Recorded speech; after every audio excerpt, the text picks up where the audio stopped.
ಪುಸ್ತಕ ಓದಿದ ಮೇಲೆ ನಮಗೆ ಅರ್ಥ ಆಯಿತು ಈ ಪುಸ್ತಕಕ್ಕೆ ಬುಕರ್ ಪ್ರಶಸ್ತಿ ಯಾಕೆ ಸಿಕ್ತು ಅಂತ.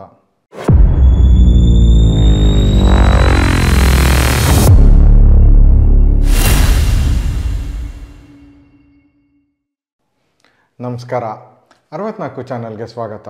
ನಾನು ಚಂದನ್. ಸುಮಾರು ಒಂದೆರಡು ತಿಂಗಳ ಕೆಳಗೆ ಚರ್ಚ್ ಸ್ಟ್ರೀಟಲ್ಲಿರೋ ಬುಕ್ ವಾಮ್ ಶಾಪಿಗೆ ಹೋಗಿದ್ದೆ. ಅಲ್ಲಿ ಹಸೀನಾ ಅನ್ನೋ ಒಂದು ಪುಸ್ತಕ ಕಣ್ಣಿಗೆ ಬಿತ್ತು. ಅದ್ರ ಮುಖಪುಟ ತುಂಬ ಚೆನ್ನಾಗಿತ್ತು, ಇಂಟ್ರೆಸ್ಟಿಂಗ್ ಆಗಿದೆಯಲ್ಲ ಅಂತ ಅದನ್ನು ಎತ್ಕೊಳ್ಳೋಕೆ ಹೋದರೆ ಅದು ಸುಮಾರು 750 ಪುಟ ಇತ್ತು ಮತ್ತು 1 kg ಭಾರ ಇತ್ತು. ಅಯ್ಯೋ, ಇಷ್ಟೆಲ್ಲ ನನ್ನ ಕೈಯಲ್ಲಿ ಓದೋಕ್ಕಾಗತ್ತೆ ಅಂತ ಆ ಪುಸ್ತಕನ ಅಲ್ಲೇ ಬಿಟ್ಟು ಬಂದೆ. ಬಟ್ ಅದಾಗಿ 1 ವಾರಕ್ಕೆ ಆ ಪುಸ್ತಕದ ಲೇಖಕಿಯವರಿಗೆ ಬುಕರ್ ಪ್ರಶಸ್ತಿ ಬಂತು. ಆವಾಗ ಎಂಥ ಚಾನ್ಸ್ ಮಿಸ್ ಮಾಡಿಕೊಂಡೆ, ಈ ಪ್ರಶಸ್ತಿ ಬರೋಕ್ಕೂ ಮುಂಚೆನೇ ಆ ಪುಸ್ತಕನ ಓದಬೇಕಿತ್ತು ಅಂತ ಅನ್ಕೋತಾ ಇದ್ದೆ.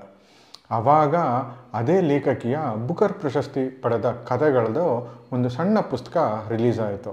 ತಡ ಮಾಡದೆ ಆ ಪುಸ್ತಕ ತಗೊಂಡು ಓದಿದೆ. ಆ ಪುಸ್ತಕ ಓದ್ಮೇಲೆ ಅನ್ನಿಸ್ತು ಬಾನು ಮುಷ್ತಾಕ್ ಅವರ ಎಲ್ಲ ಪುಸ್ತಕನೂ ಓದಬೇಕು ಅಂತ, ಅಷ್ಟು ಚೆನ್ನಾಗಿತ್ತು. ನಾವು ಓದಿದ ವಿಭಾಗದಲ್ಲಿ ಇವತ್ತು ನಾವು ಪರಿಚಯ ಮಾಡ್ಕೋತಾ ಇರೋ ಪುಸ್ತಕ ಎದೆಯ ಹಣತೆ. ಲೇಖಕಿ ಬಾನು ಮುಷ್ತಾಕ್. ಪ್ರಕಾಶಕರು ಅಭಿರುಚಿ ಪ್ರಕಾಶನ. ಪುಟಗಳು 216, ಬೆಲೆ 250 ರೂಪಾಯಿಗಳು. Genre short stories. ಈ ಪುಸ್ತಕದಲ್ಲಿ ಬುಕರ್ ಪ್ರಶಸ್ತಿ ಪಡೆದ 12 ಸಣ್ಣ ಕಥೆಗಳು ಸೇರಿ ಒಟ್ಟು 13 ಕಥೆಗಳಿವೆ. ಅದರಲ್ಲಿ ಎದೆಯ ಹಣತೆ ಕೂಡ ಒಂದು. ಆಲ್ಮೋಸ್ಟ್ ಎಲ್ಲ ಕಥೆಗಳಲ್ಲೂ ಮುಸ್ಲಿಂ ಸಮಾಜದಲ್ಲಿ ಹೆಣ್ಣು ಮಕ್ಕಳು ಅನುಭವಿಸೋ ಈ ಸಾಮಾಜಿಕ ಸಮಸ್ಯೆಗಳ ಬಗ್ಗೆ ಲೇಖಕಿ ಬೆಳಕು ಚೆಲ್ಲಿದ್ದಾರೆ. ಕೆಲವೊಮ್ಮೆ ಪರಿಸ್ಥಿತಿಯ ಬಗ್ಗೆ ತೆಳುಹಾಸ್ಯ, ಕೆಲವೊಮ್ಮೆ ವಿಷಾದ, ಕೆಲವೊಮ್ಮೆ ಕುಹಕ, ಮತ್ತು ಕೆಲವೊಮ್ಮೆ ಏನೂ ಭಾವನೆಗಳಿಲ್ಲದ ನಿಟ್ಟುಸಿರು. ಈ ಕಥೆಯನ್ನು ಓದ್ತಾ ಇರಬೇಕಾದ್ರೆ ನಿಮ್ಮ ಕಣ್ಣಂಚಿನಲ್ಲೂ ಒಂದು ಹನಿ ಬಂದು ಹಾಗೆ ಹೋಗುತ್ತೆ, ನಿಮಗೆ ಗೊತ್ತೂ ಆಗಿರೋದಿಲ್ಲ. ವಿದ್ಯಾಭ್ಯಾಸದ ಕೊರತೆ, ಸಾಲು ಸಾಲು ಮಕ್ಕಳು, ತಲಾಖಂತೂ ಎದುರಿಸೋ ಗಂಡ, ಬುರ್ಕಾದೊಳಗೆ ಸುಖ ದುಃಖವನ್ನು ಮರೆಮಾಚಿ ಇಟ್ಕೊಳ್ಳೋ ಹೆಣ್ಮಕ್ಳು, ಇವು ಎಲ್ಲ ಕಥೆಯಲ್ಲೂ ಕಾಣಸಿಗೋ ಪಾತ್ರ. ನಮಗೆ ಎಲ್ಲ ಕಥೆಗಳು ಇಷ್ಟ ಆದರೂ ಆದರೆ ಸಮಯದ ಅಭಾವ ಇರೋ ಕಾರಣ ಬರೀ 2 ಕಥೆ ಬಗ್ಗೆ ಮಾತ್ರ ನಾವು ಈ ವಿಡಿಯೋದಲ್ಲಿ ಮಾತಾಡ್ತೀವಿ. ಒಂದು ಎದೆಯ ಹಣತೆ, ಇನ್ನೊಂದು ಶಾಯಿಸ್ತಾ ಮಹಲ್ನ ಕಲ್ಲು ಚಪ್ಪಡಿಗಳು. ಎದೆಯ ಹಣತೆ. ಸಣ್ಣ ವಯಸ್ಸಲ್ಲೇ ಮದುವೆ ಆಗೋ ಮೆಹರ್ಗೆ 5 ಜನ ಮಕ್ಕಳಿರ್ತಾರೆ. ಆದ್ರೂ ಅವಳ ಗಂಡ ಇನ್ನೊಬ್ಬಳ ಜೊತೆ ಸಂಬಂಧವನ್ನು ಬೆಳೆಸ್ತಾಳೆ. ಇದನ್ನು ತಿಳಿದ ಮೆಹರ್ಗೆ ಆಘಾತ ಉಂಟಾಗುತ್ತೆ. ಅವಳು ಆತ್ಮಹತ್ಯೆ ಮಾಡ್ಕೊಳ್ಳೋ ಯೋಚನೆ ಮಾಡ್ತಾಳೆ. ಹೇಗಿದ್ರೂ ದೊಡ್ಡ ಮಗಳು ಸಲ್ಮಾ ಇದ್ದಾಳೆ, ಅವಳು ಎಲ್ಲ ಮಕ್ಕಳನ್ನೂ ನೋಡ್ಕೋತಾರೆ ಅಂತ ಅವಳು ಸಾಯಕ್ಕಂತ ಹೋಗ್ತಾಳೆ. ಈ ಕಥೆಯಲ್ಲಿ ಸಲ್ಮಾನ ಪಾತ್ರ ಕೂಡ ನಮ್ಮನ್ನು ಕಾಡುತ್ತೆ. ಕಡೆಗೆ ಮೆಹರ್ ಸತ್ಲ, ಸಲ್ಮಾ ಏನು ಮಾಡಿದ್ಲು, ಇದನ್ನು ತಿಳ್ಕೊಬೇಕು ಅಂದರೆ ನೀವು ಪುಸ್ತಕನ ಓದಲೇಬೇಕು. ಇಲ್ಲಿ ನಡೆಯೋ ಘಟನೆಗಳನ್ನ ಎಷ್ಟು ಚೆನ್ನಾಗಿ ಲೇಖಕಿ ಬರೆದಿದ್ದಾರೆ ಅಂದರೆ ಅದನ್ನು ಓದಿಯೇ ನೀವು ಅನುಭವಿಸ್ಬೇಕು.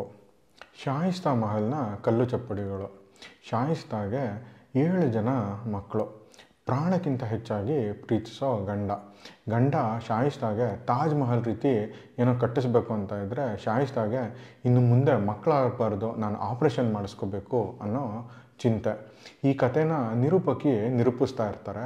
ನಿರೂಪಕಿಯ ತಾಯಿ ತೀರೋಗಿರೋದ್ರಿಂದ ಅವರು 1 ತಿಂಗಳು ಶಾಯಿಸ್ತಾನ ಮೀಟ್ ಮಾಡಿರಲ್ಲ. 1 ತಿಂಗಳು ಆದಮೇಲೆ ಅವರು ಶಾಯಿಸ್ತಾ ಮನೆಗೆ ಬಂದಾಗ ಒಂದು ಶಾಕಿಂಗ್ ಇನ್ಸಿಡೆಂಟ್ ನಡೆದಿರುತ್ತೆ. ಅದು ಶಾಯಿಸ್ತಾ ಬಾಳಲ್ಲಿ. ಆ ಶಾಕಿಂಗ್ ಇನ್ಸಿಡೆಂಟ್ ಏನು ಅಂತ ನೀವು ಓದಿದಾಗ ನಿಮಗೂ ಕೂಡ ಶಾಕ್ ಆಗುತ್ತೆ. ಭಾಷೆ ತುಂಬ ಸರಳವಾಗಿದೆ, ಬೇಗ ಓದಿಸ್ಕೊಂಡು ಹೋಗುತ್ತೆ. ಎದೆಯ ಹಣತೆ ಎಲ್ಲರೂ ಓದಲೇಬೇಕಾದಂಥ ಪುಸ್ತಕ.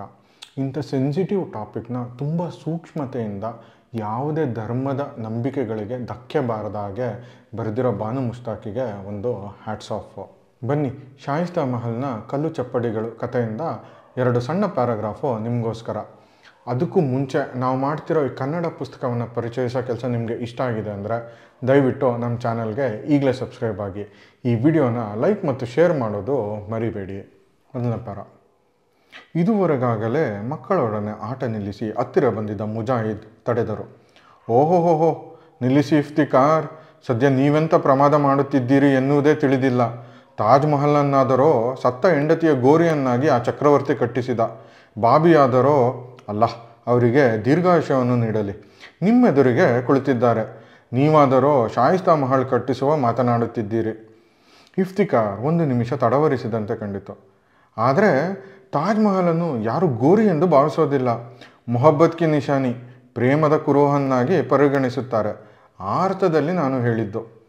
ಮುಜಾಹಿದ್ ಅಲ್ಲಿಗೂ ಬಿಡಲಿಲ್ಲ. ಹೌದೌದು, ಸತ್ತ ಪ್ರೇಮದ ಸಂಕೇತ. ಆದರೆ ಪ್ರೇಮ ಸಾಯುವುದಿಲ್ಲ ಮುಜಾಹಿದ್. ಹಾಂ, ಸಾಯುವುದಿಲ್ಲ. ಇದು ಫಿಲ್ಮಿ ಡೈಲಾಗ್ ಬಾಯ್.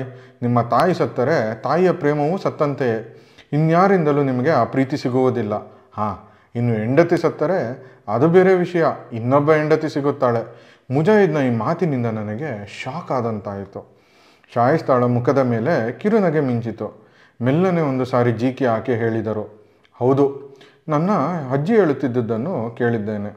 ಹೆಂಡತಿ ಸತ್ತರೆ ಗಂಡನಿಗೆ ಮೊಣಕೈ ಎಲುಬಿಗೆ ಪೆಟ್ಟು ಬಿದ್ದಂತೆ ಎಂದು. ನಿನಗೆ ಗೊತ್ತಾ ಜೀನತ್, ಮೊಣಕೈಗೆ ಏಟು ಬಿದ್ದರೆ ಒಂದು ಕ್ಷಣ ಭಯಂಕರ ಅಸಹನೀಯ ನೋವುಂಟಾಗುತ್ತದೆ. ಒಂದೇ ಕ್ಷಣ ಮಾತ್ರ, ನಂತರ ಏನೂ ಅನಿಸುವುದಿಲ್ಲ. ಗಾಯವಿಲ್ಲ, ರಕ್ತವಿಲ್ಲ, ಗುರುತಿಲ್ಲ, ನೋವಿಲ್ಲ. ಸಂಭಾಷಣೆಯ ದಿಕ್ಕು ನನಗೆ ರುಚಿಸಲಿಲ್ಲ. ಆದರೆ ಅದೇಕೋ ಇಫ್ತಿಕಾರ್ ತೀರ ಉದ್ವಿಗ್ನರಾಗಿ ಎದ್ದು ನಿಂತವರೇ ಶಾಯಿಸ್ತಾಳ ಎರಡೂ ಕೈಗಳನ್ನು ಹಿಡಿದು, ಶಾಯಿಸ್ತಾ, ಎಂತಹ ಮಾತನಾಡ್ತಿದ್ದೀಯಾ? ನನ್ನ ರಕ್ತದ ಕಣಕಣವು ನಿನ್ನ ಹೆಸರ ಬಲದಿಂದ ಜೀವಂತವಾಗಿವೆ. ನನ್ನ ಹೃದಯದ ಪ್ರತಿಮಿಡಿತವು ನಿನ್ನ ಚೈತನ್ಯದಿಂದ ನಡೆಯುತ್ತಿದೆ. ನೀನು ಹೇಳಿದ ಮಾತು ಮನಸ್ಸಿನ ಆಳದಿಂದ ಬಂದಿದೆ.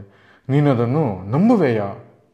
ನೀವೇನಾದರೂ ಆಲ್ರೆಡಿ ಈ ಪುಸ್ತಕ ಓದಿದರೆ ನಿಮ್ಮ ಅನಿಸಿಕೆನ ಕಮೆಂಟ್ ಮೂಲಕ ತಿಳಿಸೋದು ಮರಿಬೇಡಿ. ಮುಂದಿನ ವಾರ ಹೊಸ ಪುಸ್ತಕದೊಂದಿಗೆ ನಿಮ್ಮ ಮುಂದೆ ಬರ್ತೀವಿ. ಅಲ್ಲಿವರೆಗೂ ಓದಿ ಮರುಳಾಗಿ. ವಿಡಿಯೋ ನೋಡಿದ್ದಕ್ಕಾಗಿ ಧನ್ಯವಾದಗಳು. ನಾನು ಚಂದನ್, ಸೈನಿಂಗ್ ಆಫ್.